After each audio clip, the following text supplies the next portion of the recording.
Welcome, everyone. I'm so excited to have you joining me today. If we haven't met, my name is Laura Summers. I'm a certified integrative life coach. I'm passionate about working one-on-one and in coaching groups, guiding people to overcome core issues and develop personal action plans so that they can move effectively toward achieving their goals and living the lives that they were always meant to live. I'm also a certified Canfield Success Principles trainer, teaching 67 success principles to get you from where you are to where you want to be, regardless of what success looks like to you. It is achievable. Stay with me today through the end of this webinar, and you'll receive a special offer. So today, I'm excited to help you to achieve better health and wellness by unlocking the secrets behind being happy every day. The dictionary defines happiness as the state of being happy, which sounds obvious, but it's ambiguous. Other definitions include good fortune, a state of well-being and contentment, a pleasurable or satisfying experience. Still, none of these really explain what happiness actually is.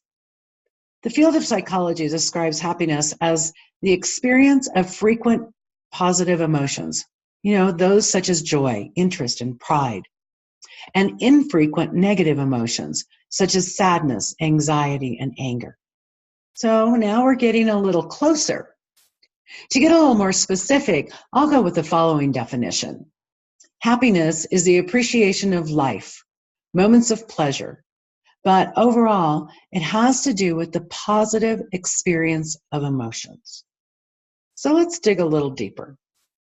If you had a chance to watch TED Talk by Dan Gilbert, you'd remember the example he provided comparing happiness levels in lottery winners compared with quadriplegics. The results were surprising. He found that after 1 year of living with change, both groups leveled out at the same level of happiness. This is really surprising because we all imagine how much happier we'd be if we just won the lottery. It turns out that this is really just a trick that the brain plays on us. Gilbert talks about studies which found after only 3 months, even major life trauma, with a few exceptions, had no impact on happiness. This is really interesting to consider. Gilbert also explains that we are equipped with a non-conscious cognitive process that helps us to change our views of the world. So, okay, let's go even deeper. The frontal lobe is the part of the brain located directly behind the forehead and is responsible for behavior, learning, personality, and voluntary movements. This is the part of the brain that separates humans from other animals. The prefrontal cortex is located in the frontal lobe. Gilbert explains that this part of the brain as an experience simulator that allows us to imagine experiences without actually having them happen.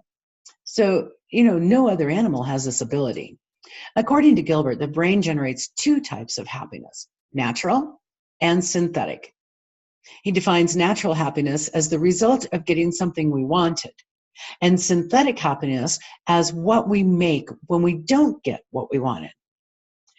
What he's saying is that it's possible to create your own happiness. However, our society has strong beliefs that synthetic happiness is inferior to natural happiness. But let's talk about why this is wrong. What we can take away from Gilbert's research is, 1, a happy life is not always about getting what you want. It's about learning to enjoy what you have. 2, synthetic happiness is not cheating yourself to happiness. 3, natural happiness primarily relies on external factors, whereas synthetic happiness primarily relies on internal factors. As such, synthetic happiness can be more long-term and a more stable form of happiness than natural happiness can be. 4, general happiness in life comes from the relationship between natural happiness and synthetic happiness. So, what about chemicals in the brain? Serotonin is considered as a happy hormone because of its mood-boosting effects. Lack of this hormone is actually associated with depression. You can give yourself a boost of serotonin. 1, just focus on positive memories for things that you're grateful for to produce more serotonin. Or get outside and get some sunshine. When sunlight is absorbed by our skin, vitamin D is produced, which in turn helps to produce serotonin. And 3, low intensity exercise. Just going for a walk boosts the release of serotonin. Then there's dopamine. Dopamine is a pleasure hormone. It increases our drive to accomplish a goal so that we can experience the pleasure of the reward. You can actually give yourself a boost of dopamine too, by setting specific measurable goals and achieving them. And this doesn't have to be anything difficult. It can be as simple as making your bed in the morning. And exercise comes into play again. Move your body. Dopamine levels rise with serotonin during exercise. What about oxytocin? Oxytocin is the love hormone and is released upon physical contact. So from childbirth to a hug, oxytocin is there providing feelings of love and trust. And yes, you can give yourself a boost of oxytocin too. Get a massage. The prolonged physical contact actually releases oxytocin in the system. Or just hug and cuddle your loved ones often. The ancient Greeks defined happiness like this. Happiness is the joy that we feel when we're striving after our potential. Aristotle said, happiness is a state of activity. Eleanor Roosevelt said, someone once asked me what I regarded as the 3 most important requirements for happiness. My answer was a feeling that you have been honest with yourself and those around you. A feeling that you have done the best you could, both in your personal life and in your work, and the ability to love others. Michael J. Fox said, my happiness grows in direct proportion to my acceptance and in inverse proportion to my expectations. So how would you define happiness for yourself? Director of the Harvard Study of Adult Development, Robert Waldinger, shares findings from an ongoing study regarding happiness. The study is more than 75 years in the making, starting in 1938 with a group of Harvard College students. The study has evolved to include more participants, and every 2 years, a research group conducts interviews and obtains medical records and completes brain scans. Waldinger says, the clearest message that we get from this 75-year-plus study is this: good relationships keep us happier and healthier, period. The 3 main lessons learned from this study are about relationships. The more socially connected someone is to family and friends and community, the healthier and happier they are. People who are isolated suffer from poorer health and are generally less happy. The next lesson learned is regarding the quality of relationships. Someone can be in a crowd and still be lonely. So the number of friends someone has does not dictate their happiness. But having close relationships and close connection does. The final lesson learned is that good relationships don't just protect our bodies, they protect our brains too. The study found that when participants had others to lean on and continually developed close relationships, these individuals experienced more overall happiness. So we know the importance of having good relationships to be happy, but how do we develop and sustain good relationships? This can be as simple as replacing screen time with face-to-face time. Face-to-face time with people that you care about or that you're cultivating new relationships with. Or liven up a relationship by doing something new together. How about establishing or reestablishing date night? Or start a weekly game night with a group of friends. You can even reach out to a family member that you've lost touch with. Or try joining a group of like-minded individuals. Websites like meetup.com are great for meeting new people. Maybe you want to join a walking group or learn a new skill. Whatever you're interested in, just simply Google a subject in your area. Talk to your local chamber or even look in your local paper under community events. Gratitude is a great way to foster a happier disposition too. Robert A. Emmons, PhD, has been coined as the world's leading scientific expert on gratitude. His research findings show that people who regularly practice gratitude report experiencing more joy, pleasure, optimism, happiness, and higher levels of positive emotion. Emmon emphasizes the importance of making a distinction between feeling grateful and being grateful. According to Emmons, feelings develop from the way that we see the world, the thoughts that we have about the way that things are, and the perceptions of the way that we think they should be. Being grateful, on the other hand, is a choice. Gratitude provides a perspective from which we can view life in its entirety and not be overwhelmed by temporary circumstances. Let's take a look at techniques for becoming more grateful. Start a journal. If you haven't done that already, you can set aside time each day to recall and record moments of gratitude. This does not have to be monumental. For instance, at the end of my day, I just look for 5 things to be grateful for. Sometimes I write them down. Sometimes I just think about them. Sometimes they're profound. Sometimes they just aren't. Well, okay, the truth is, most of the time, they're not profound. Sometimes my journal might read like this. Today, I'm grateful for, and then I just make a list. Breath, oatmeal for breakfast, the 5 minutes I took to feel the sun on my face, my faith, and a gift of another day with my husband. You can also reflect on these questions. What have I received from blank? What have I given to blank? And what troubles or difficulties have I caused? Or what about prayer? Prayer of gratitude is considered in many spiritual traditions as the most powerful form of prayer. So if you are already in a practice of prayer, consider adding a prayer of gratitude. Also, visual reminders are a great way to trigger mindfulness and thoughts of gratitude. You can practice the motions. Really, practice the motions. Smiling, saying thank you, and writing letters of gratitude regularly will strengthen the emotion of gratitude. And each circumstance offers an opportunity for gratitude. Be creative. Look for new situations where you can express gratitude in a way that works well for you.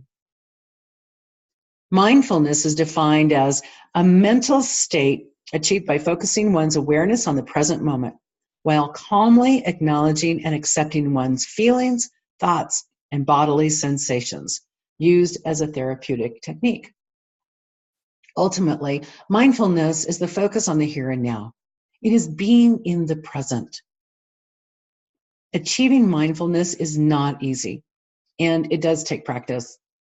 Research has shown that those who practice mindfulness regularly are happier because their thoughts are not consumed by thoughts of fear for something that is yet to come in the future, or controlling situations, or analyzing circumstances that have passed. So mindfulness teaches the ability to center yourself and develop your inner resources, which deepens happiness. And mindfulness can actually lead to happiness. It leads us there by ending the loop of negative thoughts, by helping you connect better with others, by deepening inner contentment, and by enhancing the experience of gratitude. Mindfulness doesn't actually happen automatically, but with a little practice, you can retrain your brain. So here's an exercise I'd like you to consider starting to get you going with the practice of mindfulness. First, notice 5 things that you can see. Try focusing on something that you don't normally notice, like a shadow or a reflection or a leaf. Next, notice 4 things that you can feel. Bring awareness to things that you currently feel, like the texture of your clothing, a slight breeze, the weight of your body in the chair. Now, notice 3 things that you can hear. Listen and mentally note 3 things that you can hear. Maybe it's a bird chirping, the hum of the refrigerator, or the sound of your pen on paper as you're taking notes. Then notice 2 things that you can smell. Try to identify smells that you wouldn't normally notice. For instance, right now, I can smell the candle I have burning. and the fresh flowers in my room, and the orange spice tea in my cup. And finally, notice one thing that you can taste. And this can be a sip of water, a mint, gum, whatever. Once you're comfortable with the idea of mindfulness, try this technique to deepen your practice. Step 1, turn off automatic pilot by bringing awareness to what you're doing, thinking, and sensing in the moment. Take a moment to settle into a comfortable posture. Notice the thoughts that come up and acknowledge your feelings, and then just let them pass. Step 2, bring awareness to your breath. Focus only on the act of breathing and how your body reacts with each breath. For example, how your chest rises and falls, how your belly pushes in and out, and how your lungs expand and contract. Feel your breath as it passes through your nose and down the back of your throat. Find the pattern of your breath and anchor yourself to the present with this awareness. Step 3, expand your awareness outward by noticing the sensations you're experiencing, like tightness or aches, or perhaps even a lightness in your face or shoulders. You can take this a step further by expanding your awareness even further to the environment around you. Nancy Etkoff is an evolutionary psychiatrist, an instructor of the science of happiness at Harvard Medical School. Her research into the question of happiness exposes surprising results. Her findings reinforce things that we should have known all along, like the fact that having flowers in the house does make us happier.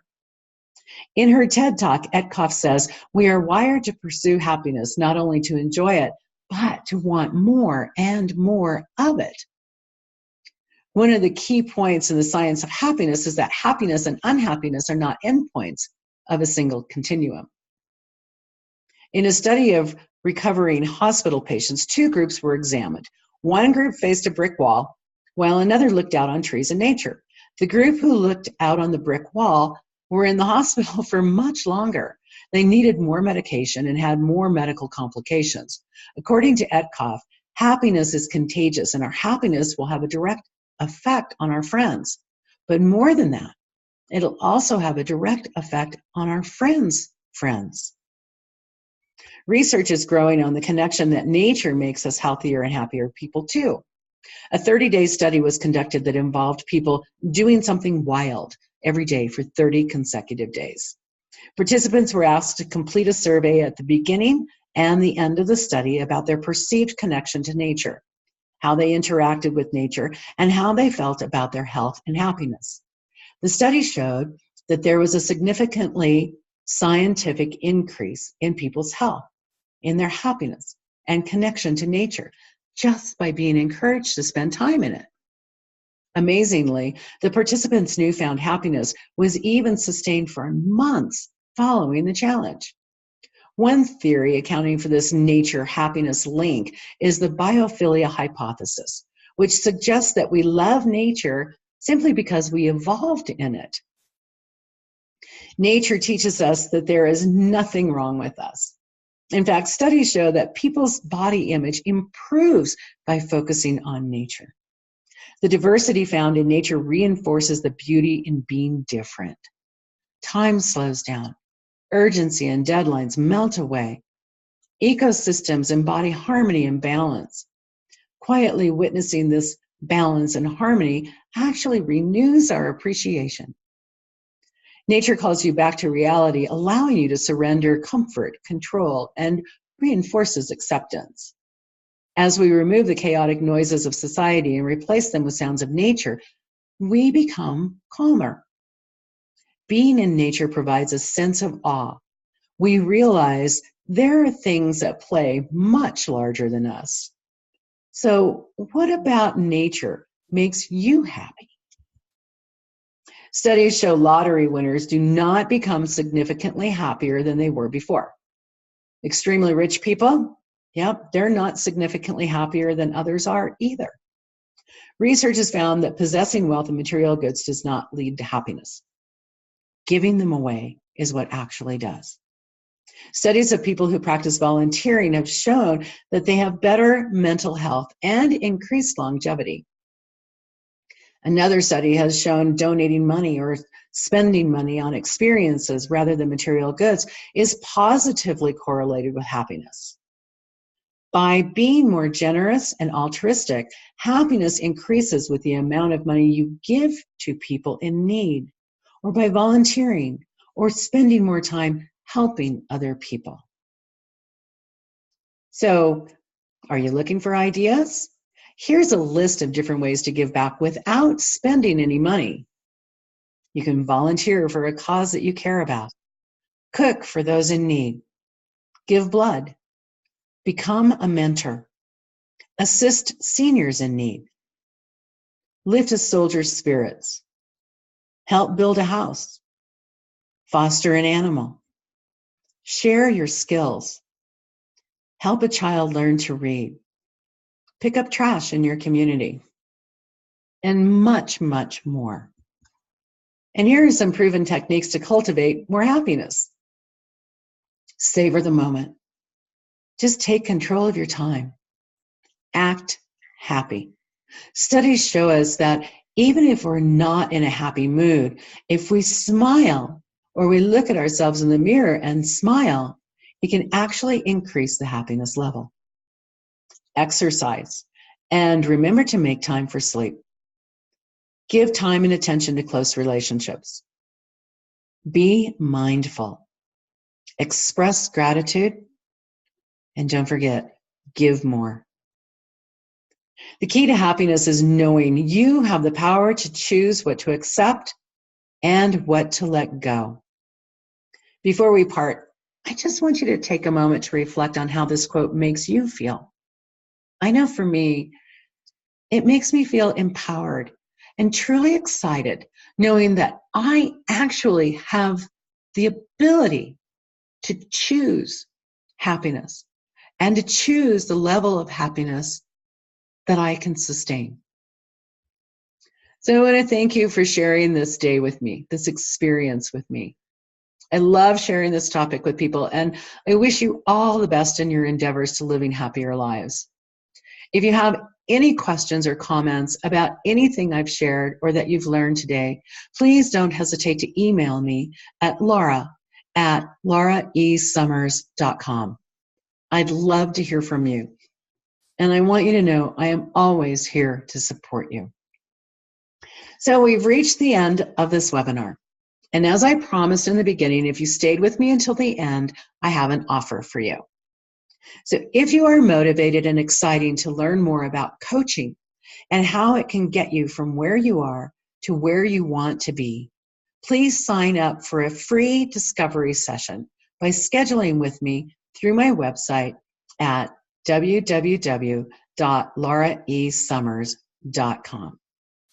And let me know that you've watched this webinar on the science behind happiness. And should you choose to continue coaching after your free discovery session, you'll be able to take advantage of half-price coaching sessions with me. Yep, that's right, half price. That's a 50% savings on coaching prices with me in a coaching program. So thank you again for sharing this time with me.